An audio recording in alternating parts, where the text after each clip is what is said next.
Hello दोस्तों, मैं आज आप लोगों के सामने 4th सेमेस्टर बीसीए की पुस्तक महाभोज, जिसकी लेखिका है मन्नू भंडारी, उसके बारे में बताने जा रही हूँ। तो चलिए दोस्तों, मांगे का भाग ले लेते हैं। बिहारी भाई को ना हो तो कुछ ठंडा पिलवा दीजिए। अरे हाँ हाँ। स्कूल बाबू को जैसे अपनी गलती का एहसास हुआ और उन्होंने बगल में रखी घंटी बजाई तो नौकर चाय की ट्रे के साथ प्रकट हुआ। देखो, किशन जानता है कि यह काशी आया है तो चाय तो मांगेगा ही। सुकुल बाबू भूल गए, किशन नहीं भूलता। मंद मंद मुस्कुराते हुए किशन ने चाय प्यालों में डाली और एक एक सबको पकड़ा दिया। काशी ने दोनों टांगे ऊपर चढ़ाकर कुर्सी पर ही आलती फालती मार ली और चम्मच से चीनी हिलाते हुए बोले, देखो बिहारी भाई, अब इन गांव वालों को बहुत कोसने गलियाने से तो कुछ होगा नहीं। जैसे हैं। फिर एक घूंट चाय का सुड़क कर बोले, तुमने तो उनके लिए कभी कुछ किया ही भी नहीं, पर बीसू ने तो जो जब से होश संभाला इन्हीं के लिए मरता खपता रहा। लेकिन 5 साल पहले जब इन्हें बिना वजह पकड़कर उसे जेल में डाल दिया गया था तो सब सांस खींचकर बैठ गए। तब तो इमरजेंसी भी नहीं थी, फिर भी किसी ने चूं तक नहीं की। फिर दूसरा घूंट सुड़क कर बात जारी रखी। इस आगजनी की घटना के बाद 1 हफ्ते तक बीसू से कतराते रहे। फिर हरिजन टोला के ये लोग अपने यहाँ आने को मना कर दिया। डरते थे कि जियाजक मिलेंगे जुलेंगे बीसू से तो कौन जाने उन्हें ही जलवा मरवा दिया जाए। मेरी तो देखी जानी है सारी बात। तो फिर क्यों सारे दिन आप बखान करते रहते कि क्रांति गांव से आएगी, गरीबों के तबके से आएगी। सो ठीक है, सब सही माहौल बनेगा, स्थितियाँ ठीक ढंग से आकार लेंगी तो आएंगी वहीं से क्रांति। यह जमा खातिर रखो तुम। गर्दन झटक कर बात को बड़े झिड़क कर दिया बिहारी भाई ने। अरे तुम्हारी हूँ से बात नहीं उड़ेगी, समझे। क्रांति जब भी आएगी वहीं से आएगी, हमारे तुम्हारे किए बिना नहीं होने की क्रांति। और इन किराए के जुटाए हुए लौंडे लपाड़ों से तो कभी नहीं। अंतिम फैसला दे दिया काशी ने। रहने दीजिए इन लोगों को। आज एक पैसे का फायदा दिखाई दे तो कल के लिए पूरी जिंदगी गिरवी रख देंगे अपनी। ये करेगा क्रांति। बिहारी भाई का तेज और आक्रोश तिल भर भी नहीं घट रहा था। सो तो है ही। काशी ने चाय का दूसरा कप भरते हुए कहा, तुम्हारी तरह 70 भी नहीं पड़ेंगे और जेबें भी नहीं भारी हुई हैं बेचारों की। जो कौड़ी को मोहताज है उसे जहाँ भी 2 पैसे दिखेंगे उधर लपकेगा तो सही। हूँ तो फिर ठीक है। जोरावर के वोट हैं ही दास साहब के। हरिजनों के वोट भी उधर ही जाते हैं। तो फिर यहाँ क्यों मगज पच्ची करने बैठे हो। अपने घर चलकर सोइए।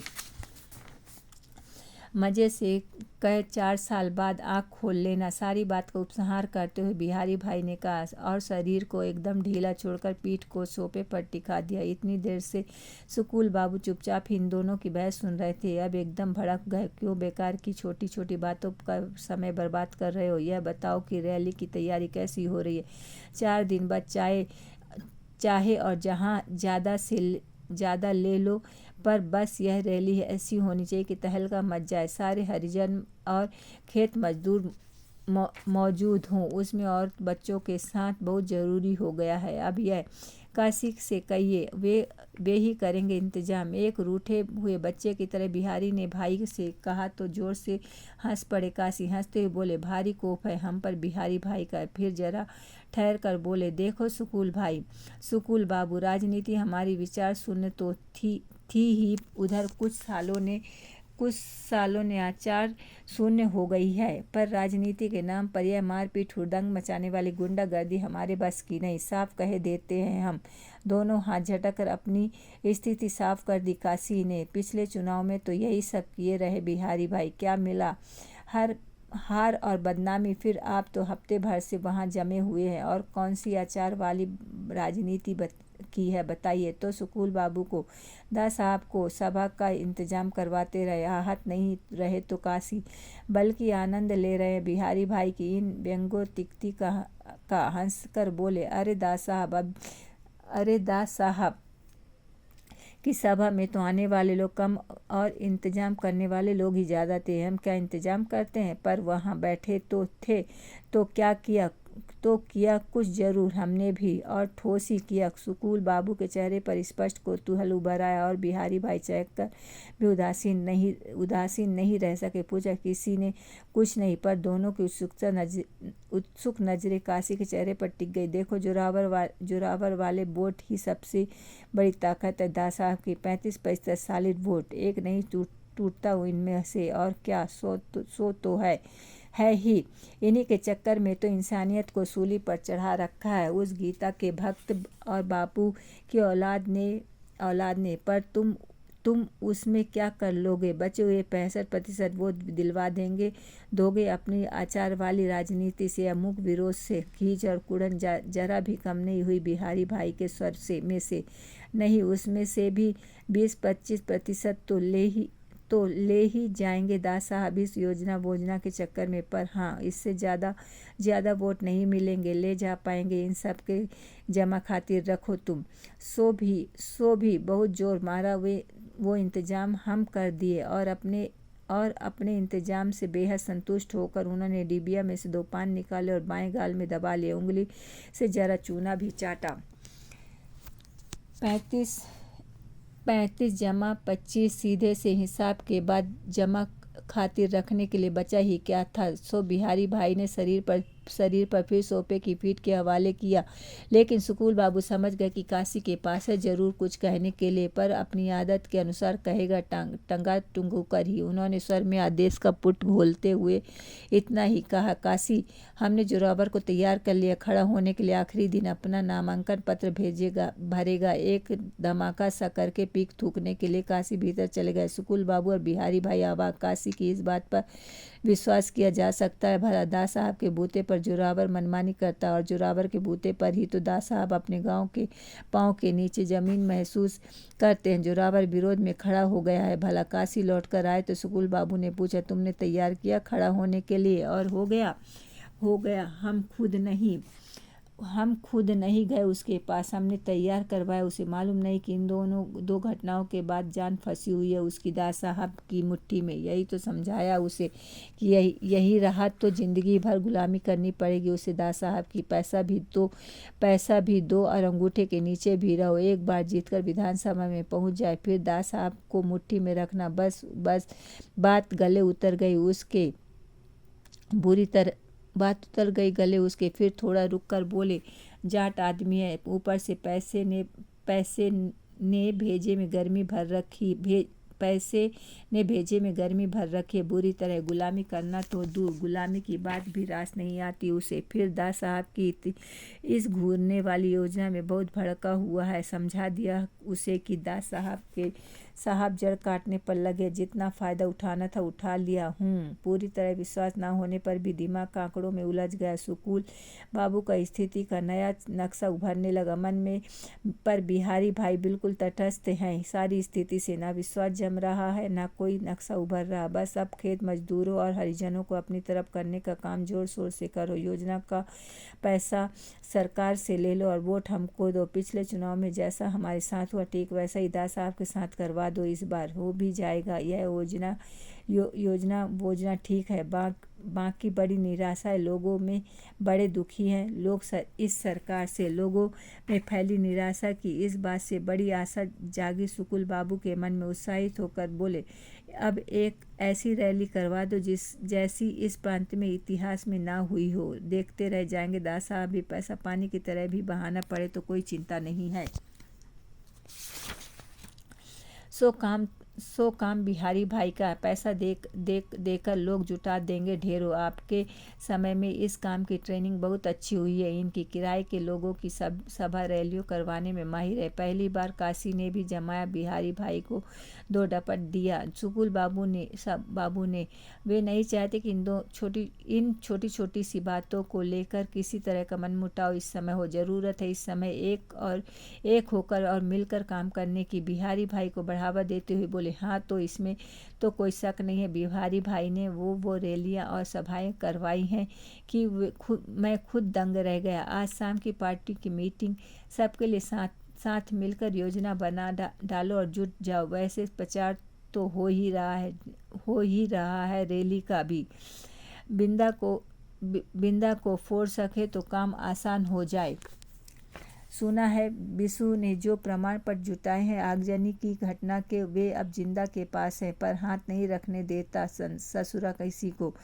खुदे भाग दौड़ कर रहा है इस केस को फिर से खुलवाने के। स्कूल बाबू सुन चुके हैं यह सब बात और कोशिश भी करवा चुके हैं भरपूर। बिंदा को तो बहुत आश्वासन भी दिया कि प्रमाण पत्र दे दे, वे सब तरह की मदद करवाएंगे, पैसे से भी और दूसरी तरह से भी। विधानसभा में धज्जियां बिखरा देगा और दिल्ली तक तहलका मचा देंगे, पर वह तो किसी से सीधे मुंह बात नहीं करता। इसलिए काशी की बात सुनकर इतना कहा कि मूर्ख, अपना हित अहित नहीं मालूम उसको। मूर्ख नहीं है, हंसे काशी। हाँ, उसका हित जरूर नहीं होता। तभी नौकर आकर सूचना दी कि खाना तैयार है। सबसे पहले काशी उठे और बिहारी भाई के पीछे जाकर उनके कंधे दबाकर बोले, चलो अब गर्मा गर्म भोजन के साथ रैली की बातचीत करते हैं, और कुछ चाहे हमसे ना हो। हाँ, एक पोस्टर लेकर जरूर बैठ जाएंगे ट्रक में और रास्ते भर नारा गुहारते रहेंगे। बिहारी भाई की उदासीनता गर्म भोजन में टूटी। अब की गर्मजोशी से हुई रैली की तैयारी की बातचीत से पर वहां से निकलते समय वे अपनी पूरी फॉर्म में आ गए थे। आज सवेरे से ही थाने की बड़ी जोर शोर से सफाई हो रही थी। टीन की कुर्सियां हटाकर लकड़ी की कुर्सियां लगाई गई, उन पर गद्दियां बिछी हुई थी, 2 बेंचें और डाली गई थी। सजावट के नाम पर दीवार पर 2 कैलेंडर टंगे थे, एक शिव पार्वती का और दूसरा भारत माता का। भारत माता के साथ एक और चरखा काटते हुए गांधी जी और दूसरी ओर तिरंगा और जवाहरलाल गांधी नेहरू को देश एक क्षण के लिए भी नहीं भूलता। चप्पे चप्पे में वे आपको विराजमान मिलेंगे, चाहे निर्जीव तस्वीरों के रूप में हो या सही में। थानेदार से लेकर चौकीदार तक सबकी कलफ लगी वर्दियां निकल आई हैं। वर्दी में लगे पीतल के बटन और बक्सुए ब्रासों लगाए चमकाए गए हैं। सब एकदम लकदक चुस्त दुरुस्त। वैसे तो थाने के नाम पर है ही क्या, एक बरामदा कोठरी नुमा 2 छोटे छोटे कमरे, पीछे कच्चा आंगन जिससे के दूसरे सिरे पर सरंग नुमा एक पतली लंबी सी कोठरी है, अंधेरे सीलन और बदबू से भरी हुई। 30 गांवों की शांति सुरक्षा का भार इसी थाने पर है। 30 गांवों में अमन चैन रहे, इसलिए गड़बड़ फैलाने वाले तत्व 20-25 की संख्या में हमेशा इस सुरंग में बंद रहते हैं। वे भीतर गाने गाते हैं और गाली गलौज करते हैं। जुआ खेलते समय झगड़ा हो जाने पर खुलकर मारपीट भी करते हैं। पर आज सबको सख्त हिदायत दी गई थी कि किसी तरह का कोई शोर नहीं होगा। जो भी बोलेगा रात को बेंत में उसकी धुनाई होगी। थाने के सामने जो कच्चा माल आता है वहाँ बाल्टी भर भर कर पानी का छिड़काव कर दिया जाता है, जिससे धूल जम जाए, वरना जून की इस गर्मी में सारे दिन धूल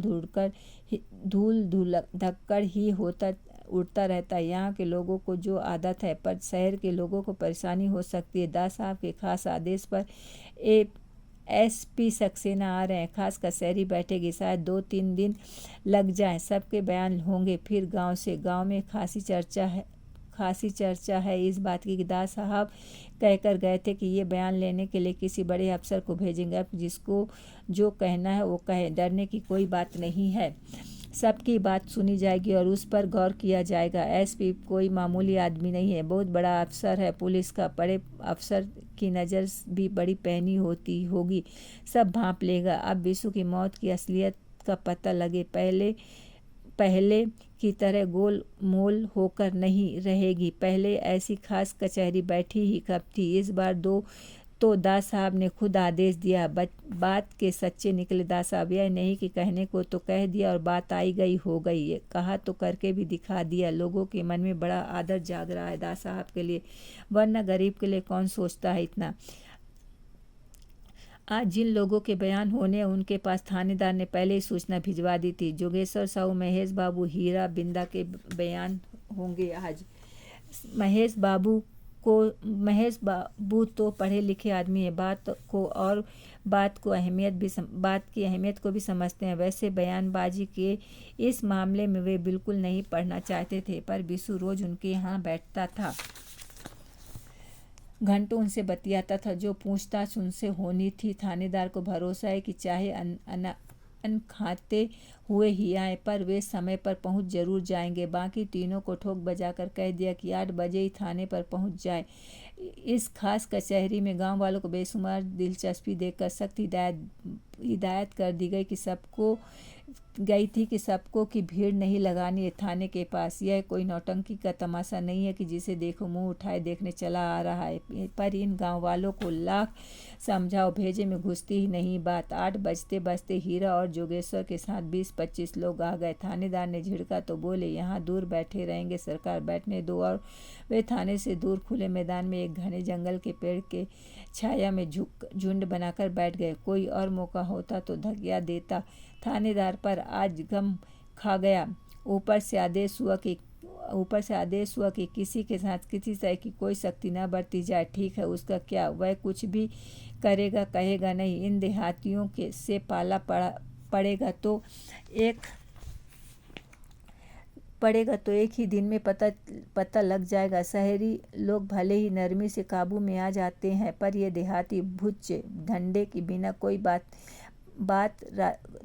के बिना कोई रास्ते पर ला सकता है इन्हें भला। अब इस बिंदा को ही देखो, अभी तक पता नहीं था साले का अजीब सिरफिरा है यह आदमी, देहात का आदमी है। अब एक बार शहर की हवा खा लेता है तो फिर बिल्कुल लाट साहब ही समझने लगता अपने को।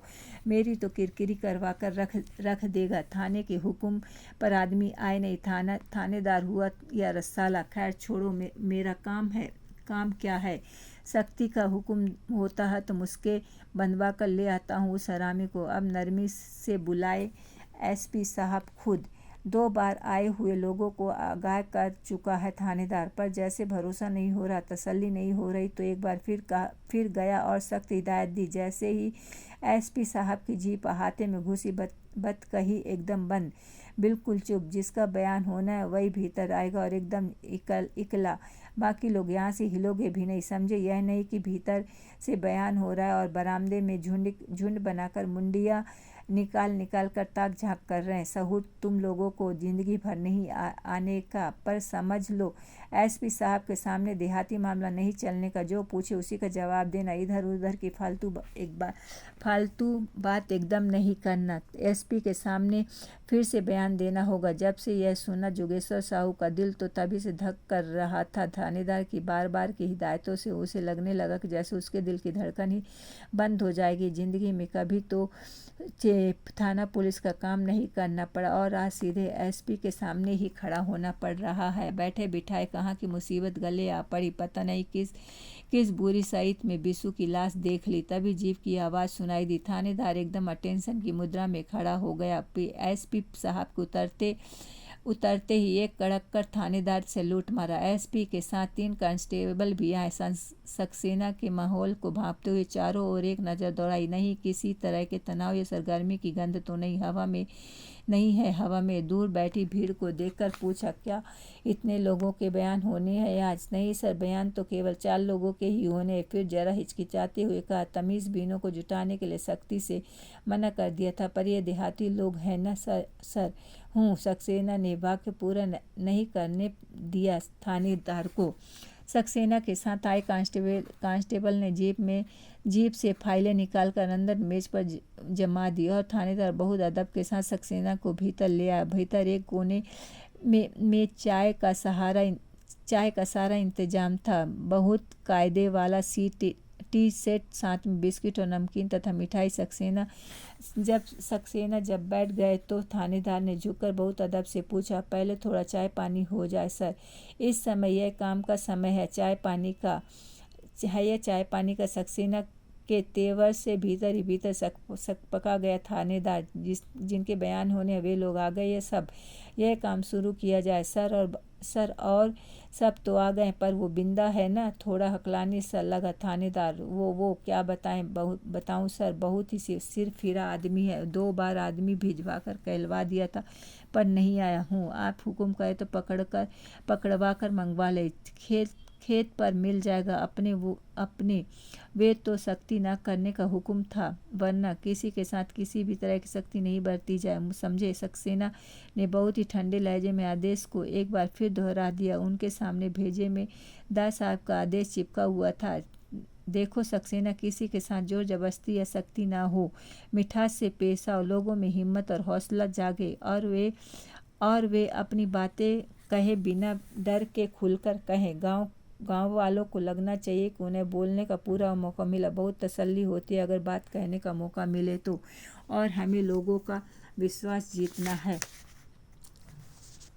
और सक्सेना ने भी तय कर लिया कि मिठास से पेश आएगा और विश्वास जीतकर ही आएगा। जोगेश्वर साहू को बुलाओ। आदेश के साथ ही चौकीदार नाम गुहारता हुआ बुलाने चला गया। थोड़ी देर में जोगेश्वर साहू थरथराता हुआ भीतर घुसा और कांपते हाथों से ही उसने नमस्कार किया। सक्सेना ने एक बार ऊपर से नीचे तक उसका मुआयना किया और फिर अपनी कार्रवाई शुरू की। नाम, उम्र और पेशे की खाना पूरी करने के बाद पहला प्रश्न आया, तुमने विश्वेश्वर की लाश किस समय देखी? यही कोई भोर 4:30-5 का समय रहा होगा। उस समय तुम क्या करने गए थे उधर? जी, दिशा फरागत के लिए उसी रास्ते से जाना पड़ता हूँ। तुम्हें दूर से कैसे पता चला कि पुलिया पर लेटा हुआ आदमी मरा हुआ है? नहीं, बिल्कुल पता नहीं लगा साहब। लग रहा था जैसे कोई सो रहा है पुलिया के नीचे नाला है ना। मुझे लगा कि इस आदमी ने कहीं करवट ली तो गिर पड़ेगा। नाले में जाकर चेता हूँ। पास जाकर देखा कि अरे यह तो विशु है। बिल्कुल ही नहीं लग रहा था कि मरा हुआ है। मरने की बात तो तब पता लगी जब जगाने के लिए मैंने उसे छुआ। कलम चल रही थी सक्सेना की। खुद ही लिखेंगे सारे बयान, बिल्कुल अपने हाथ से। मैं तो भला करने गया था सरकार, और मैं ही फंस गया हूँ। पर सच कहता हूँ साहब, इस सारे मामले में मेरा कोई कसूर नहीं है। मुझे तो ना बिशु से कुछ लेना देना, ना बिशु की मौत से। जितनी बात पूछी जाए उसी का जवाब दो। लिखते लिखते ही सक्सेना ने कहा, हाँ, शायद ज़्यादा बकवास की ज़रूरत नहीं। थानेदार ने घुड़का तो सक्सेना ने डंडे से हल्के से इशारे से उसे चुप करा दिया। संकेत पाते ही थानेदार सहम कर अपने में सिमट गया। बिशु को जानते थे तुम? जी, गांव में सभी तो एक दूसरे को जानते हैं। बड़ी कातरता और बेबसी से जोगेश्वर ने कहा, मानो बिशु को जानना ही कोई अपराध हो। किस तरह का लड़का था वह? अरे एकदम सिरपीरा साहब, हम तो कहें कि सारे गांव के लिए भला था ससुरा। सक्सेना ने सिरपीरा को रेखांकित किया। सिरपीरा ने तुम्हारा क्या मतलब है? पागल था। सक्सेना ने नजरे जोगेश्वर के चेहरे पर गड़ाकर पूछा। नजरों के पहनेपन से हकबकाया गया जोगेश्वर। गले से आवाज़ ही नहीं निकली। बोलो। सक्सेना ने हौसला बंधाते हुए पूछा। पागल लगता था तुमको वह? पागलपन के आसार नजर आते थे तुमको उसमें? अरे और क्या, पागल तो था ही सरकार। आप ही सोचिए, जिसका दिमाग ठीक होगा वह कुछ काम धाम नहीं करेगा, धंधा रोजगार नहीं करेगा, सो सब कुछ नहीं। वहाँ हरिजन टोला में घूमा करता था आवारों की तरह। किसी समझदार और अच्छे आदमी का काम है भला पागल और आवारा रेखांकित। जब तुमने लाश देखी तो आस पास किसी आदमी को भी देखा घूमते टहलते या कुछ करते हुए? नहीं साहब, किसी को नहीं देखा। निपट सन्नाटा था वहाँ। कोई चीज़ देखी वहाँ, जैसे कोई डंडा, चाकू, पिस्तौल या कोई ऐसी कोई चीज़ जिससे कि मारा जा सके आदमी को? नहीं साहब, हमने कुछ नहीं देखा। हम क्यों छानबीन करेंगे इतनी? अच्छा, लाश को देखने के बाद तुमने क्या किया? क्या करता साहब? मैं तो एकदम डर गया। उल्टे पैर उसके बाप को खबर दी। फिर जैसे अपने को ही कोसते हुए बोला, बेकार ही अपने को फंसाया। चुपचाप आगे बढ़ जाना था, पर डर के मारे। थानेदार ने आंखों से ही घूरा तो वाक का धूरा छूट गया। उसके बाप के घर जाते समय रास्ते में तुम्हें कोई मिला? नहीं साहब, कोई नहीं मिला। वह रास्ता थोड़ा सुनसान ही रहता हूँ। कुछ सोच में पड़ गए सक्सेना। 2 क्षण चुप रहकर वे केवल जोगेश्वर को घूरते। नज़र के इस पहनेपन से जोगेश्वर के भीतर ही भीतर कपकपी छूटने लगी। उसने अपनी नज़रें ज़मीन पर गिरा दी, पर उसके बावजूद अपने चेहरे पर सक्सेना की नज़र की चुभन महसूस करता रहा। उसके पैर थरथराते रहे। अच्छा, यह बताओ, तुम्हारी जानकारी में गाँव में उसकी दुश्मनी थी किसी से? जोगेश्वर के मन में तो आया कि कह दे, आधा गांव तो दुश्मन बना रखा था ससुरे ने। इसको उससे लड़ाना, उसको इससे लड़ाना, और काम ही क्या था उसका? अच्छा भला काम करते मजदूरों को भड़काया करता सारे दिन। पर जैसे ही नज़र सक्सेना की नज़रों मिली, जैसे आवाज़ जैसे भीतर ही भिंच हो गई। बोला ही नहीं गया कुछ। सच बोलो और साफ साफ बोलो। डरने की कोई बात नहीं। गांव में किसी से दुश्मनी थी उसकी? सक्सेना की तरफ से आश्वासन मिलते जोगेश्वर के मन में एक क्षण को जोरावर का नाम कौधा जरूर, पर आदर्श लाठियों ने टिकने नहीं दिया इस नाम को। हिम्मत बांधकर इतना ही कहा, हमने कहा ना साहब, हमें उसके बारे में नहीं मालूम। ऐसा आवारा लोगों से हम दूर ही रहते हैं साहब, बहुत दूर हूँ। तो तुम्हारी जानकारी में गांव में उसका कोई दुश्मन नहीं था? हाँ साहब, हमें नहीं मालूम, मैं तो वैसे ही दूसरों के मामले में पड़ता नहीं हूँ। पर परचून की छोटी सी दुकान है, बस घर से दुकान, दुकान से घर, यही कुल जमा जिंदगी है। अपन खुश है अपनी ज़िंदगी से, चैन से खाता, चैन से सोता। मैं तो कहता हूँ साहब, लोग अपने अपने धंधे में लगे रहें तो कैसा अमन चैन हो जाएगा सब तरफ। सब अपनी अपनी सुलटो भाई। पागल कुत्ते ने काटा जो दूसरों की बात में टांग।